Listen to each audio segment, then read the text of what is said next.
শীত এসেছে আর কালাই রুটি খাবো না সেটা কি করে হয়। তাই বাপের বাড়ি থেকে আসা মেহমানকে নিয়ে রাতে বের হয়ে গেলাম কালাই রুটি খাওয়ার জন্য। সাথে ছিল অনেক রকমের ভর্তা। হ্যালো এভরিওয়ান, আসসালামু আলাইকুম। সবাই কেমন আছেন? আশা করি সবাই ভালো আছেন। আলহামদুলিল্লাহ আমরাও ভালো আছি। রাত্রেবেলা আমরা সবাইকে নিয়ে বের হয়ে গেছি কালাই রুটি খাওয়ার জন্য।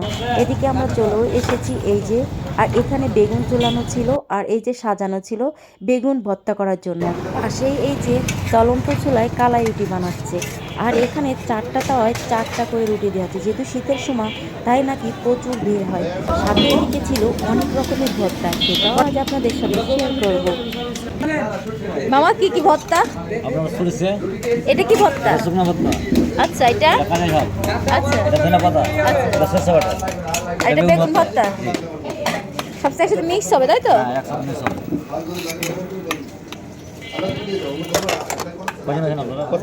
আমরা 6টা, ঝাল কম দিয়ে রুটি 2টা না অর্ডার দিয়ে আমরা এখানে সবাই বসে পড়েছি যার যার মতো।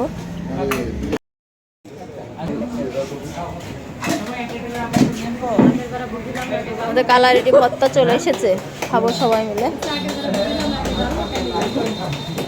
ঝাল কম দিতে বলেছে আজকে।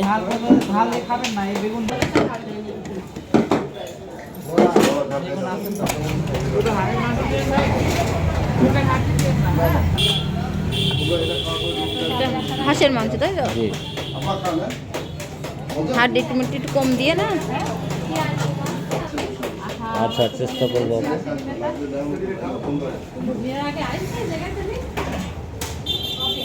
মানে বিভিন্ন রকমের মাংস আছে। এই যে আমার ছেলে তার খালার কোলে ঘুমিয়ে গিয়েছে, সে খেতে পারেনি। আমরা সবাই এখন খাবো ঝাল ঝাল ভর্তা 3-4 রকমের, আর সাথে ছিল যে হাঁসের মাংস। কালারটা দেখে বুঝতে পারছেন কত সুন্দর।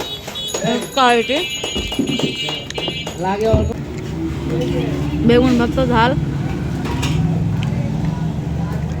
ও খাবে কে বাবু কে?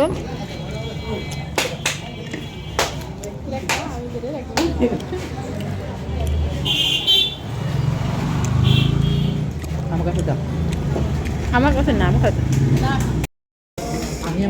আজকে মজা লাগছে, শীতের সময় তো।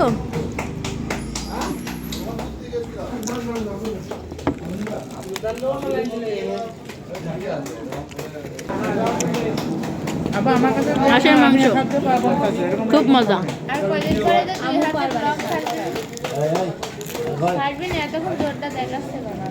মনে ছিল না মনে এর আগে আমি খেয়েছি কিন্তু এতটা মজা পাইনি। আজ আমি যেহেতু একটু বেশি মজা পেয়েছি শীতের দিনে, তাই হয়তো মজা আমার কাছে একটু বেশি লেগেছে।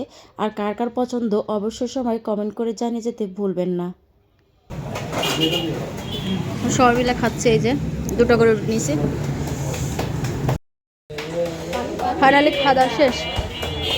চলো, ফাইনালি খাওয়া দাওয়া শেষ করে এখন আমরা আমার শাশুড়ির জন্য পার্সেল করে নিয়ে যাব বাসায়। আর সবাই আমরা এখানে খেয়ে গিয়েছি, যেহেতু আমার শাশুড়ি আসেনি তাই তার জন্য আমরা এখন নিয়ে বাসায় চলে যাচ্ছি।